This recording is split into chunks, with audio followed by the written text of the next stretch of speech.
Hey, what's going on, guys? This is Mitchell with FF Real Talk, and we're going to get right into the running back position now. And we're going to start with my number one running back and my second overall pick consensus, and that's Adrian Peterson.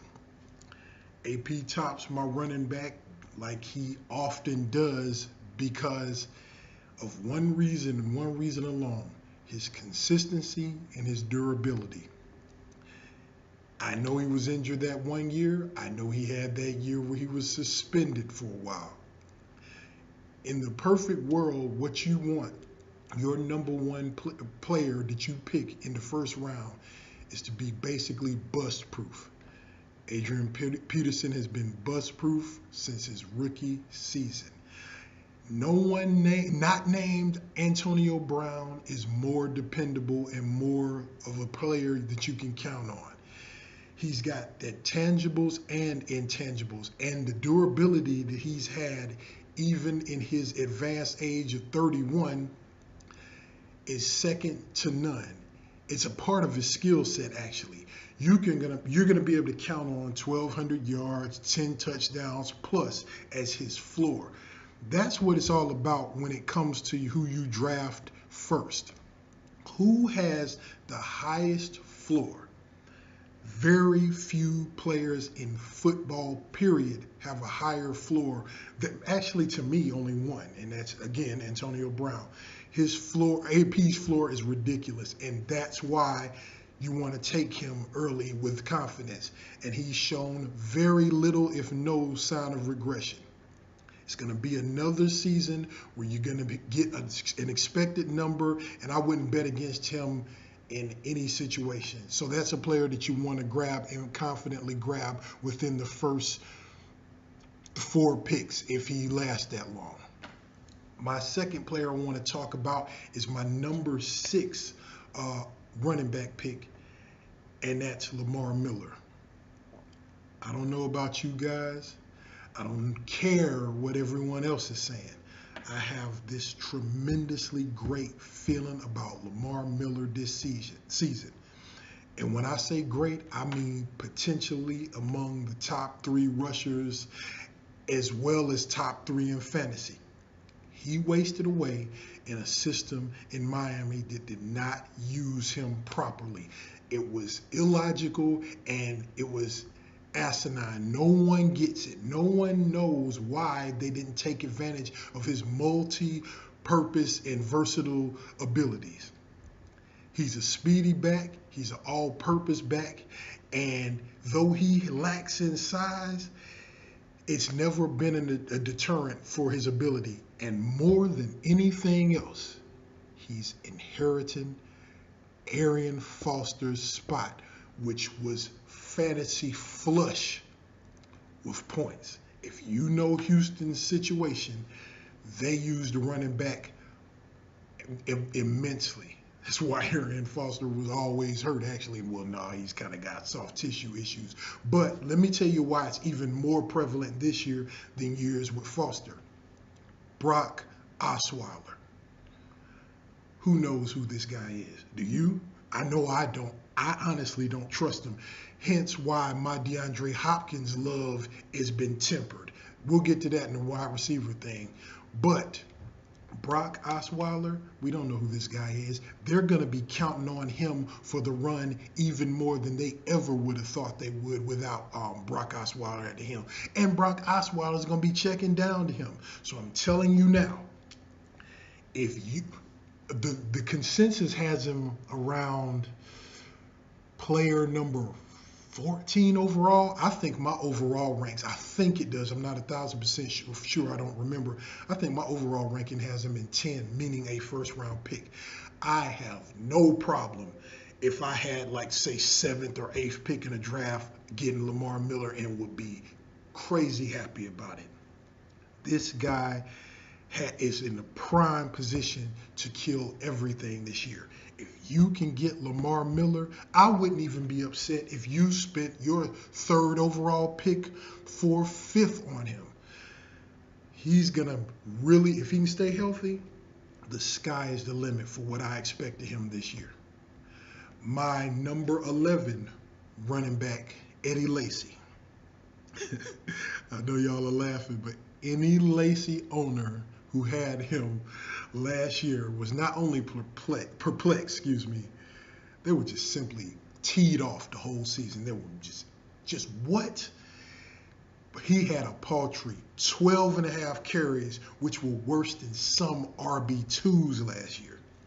He was simply impossible to start and nearly impossible to own as the year moved on. But much like Randall Cobb, the reemergence of Lacy is going to happen because the reemergence of Jordy Nelson. Jordy Nelson takes the pressure off of everything. Takes the pressure off Rodgers, takes the pressure off Devontae Adams, takes the pressure off Randall Cobb, and ultimately will take the pressure off Eddie Lacy. Plus, Lacy has lost a lot of weight, and McCarthy isn't giving him anything. With James Starks out there, he's a more than feasible and serviceable back that they ain't afraid to turn to if things go wrong.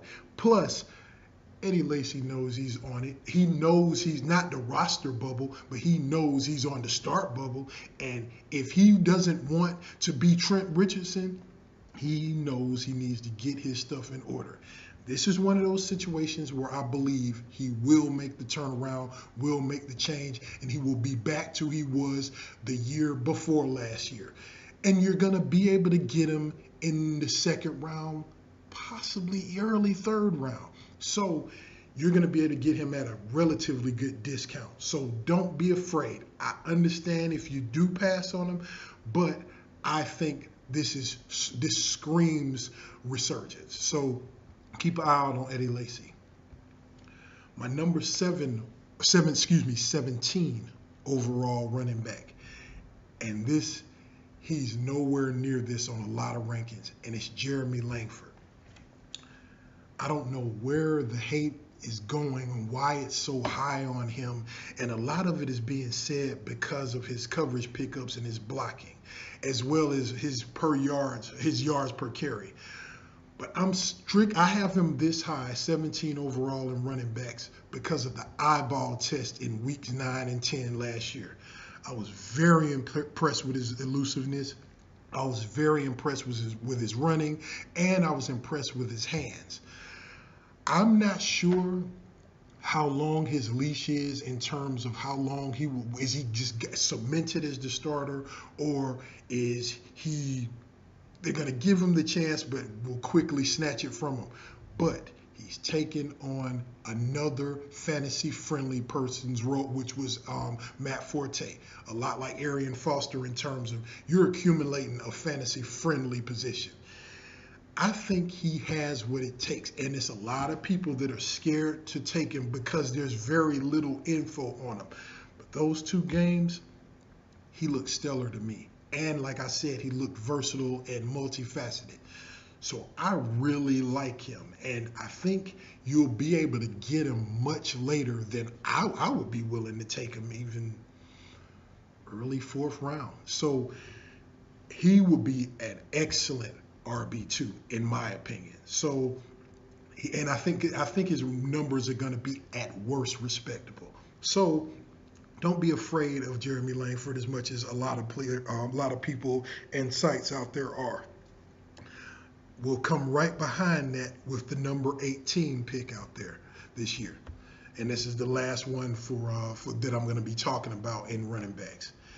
I just mentioned him a little bit earlier, Arian Foster on Miami. Anyone who's owned Foster in the past 5 years or so knows how efficient and how great he is when he's on the field. But that's the question, when he's on the field. His soft tissue injury likelihood and the habitual situation to where it happens is almost a foregone conclusion. But his value is incomprehensible and incomparable when he's out there. That's a huge thing. And he's returning from another injury-prone season, he's getting ahead of another somewhat injury-prone player, which is Jay Ajayi. He's clearly looked like the #1 back in camp, and I think he's primed. If he's healthy, and he says he is, which he always says, he's going to be one of those guys that's going to be in the middle, late rounds because everyone's so afraid. You might be able to get the ultimate steal because you know he's a top 5 runner when healthy. This is fantasy football.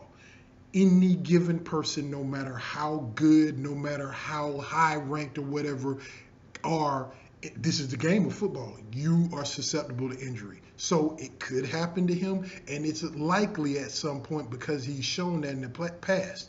But if he's fine, you're gonna have a feast with him. So if you can get him at a steal area, he's my 18th overall at this point.